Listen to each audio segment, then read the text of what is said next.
What's up sa inyo mga kalagarahe? Welcome back to our channel. Gusto niya ba tong riding jersey ko? Bili na!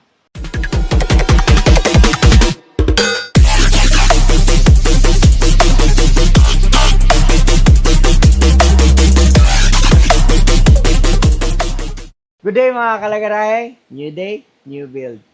For today's video mga kalagarahe, another episode na naman ng ating motor reveal.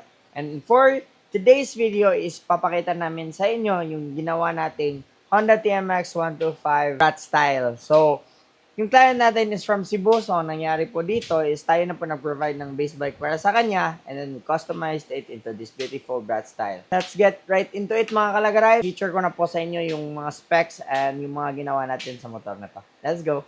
First of all, mga kalagaray, start tayo sa handlebar. So, ang ginamit nating handlebar po dito is mid-rise handlebar. And then for the handle grips, yung favorite natin na Vans grips.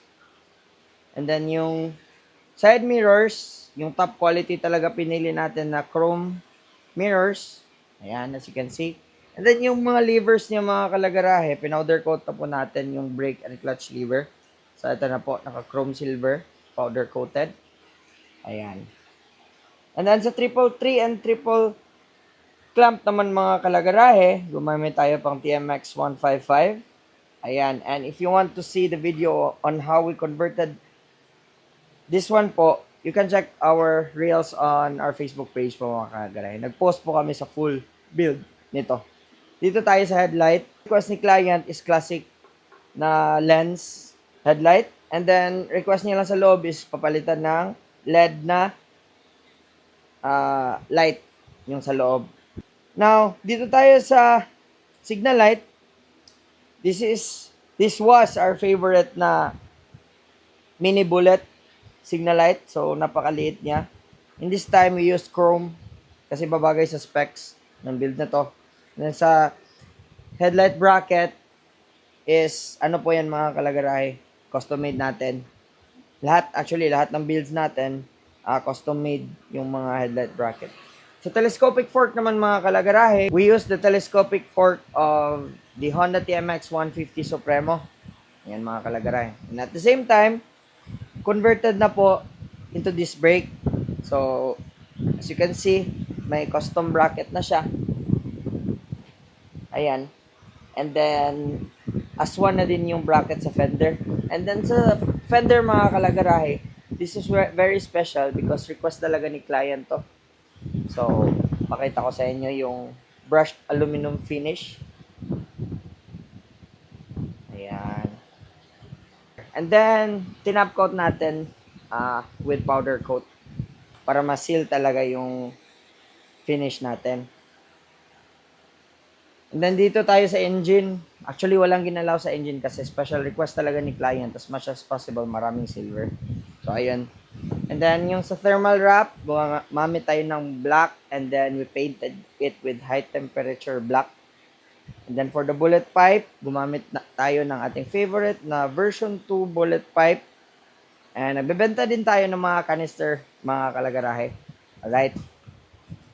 Now, dito tayo sa tank and side cover since ito yung nirepaint natin.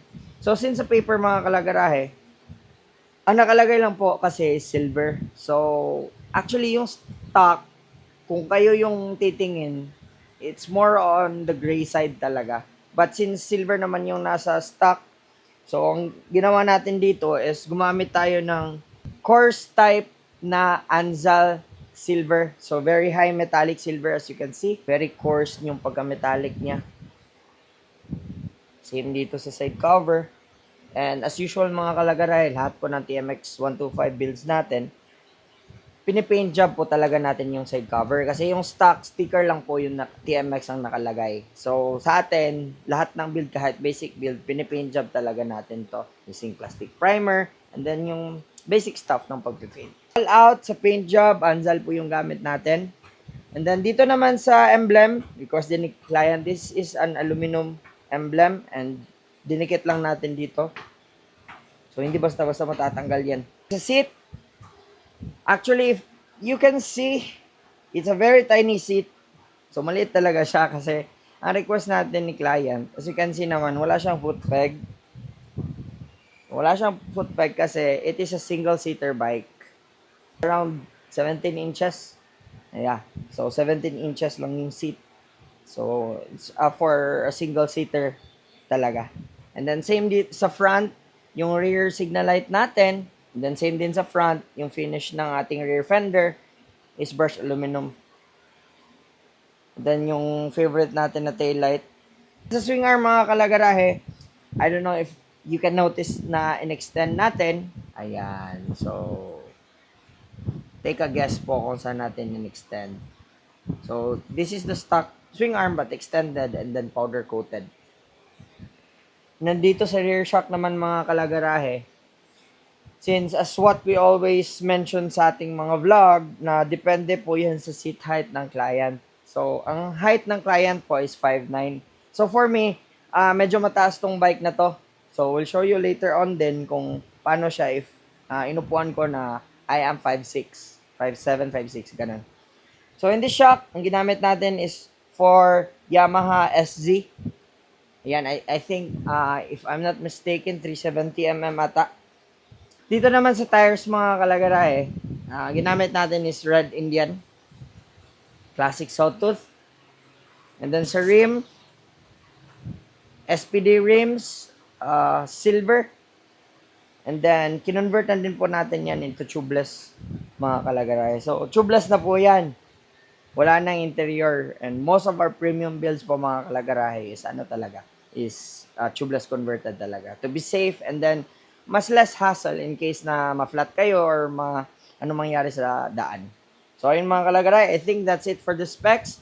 Now dito naman tayo sa lights. Papakita namin sa inyo. So ito yung lights pag naka-on. So since LED na siya, it's a very, very bright light. Low and then high. Ayan. And then signal lights. Ayan. And then dito naman sa likuran. Ayan. With our tail light. Ayun. So since napakita na namin sa inyo yung mga ilaw niya, sound check naman tayo. So let's go. Check natin kung one click lang ba. Since this is a very brand new base bike. So from casa straight dito na sa shop and then we customized it.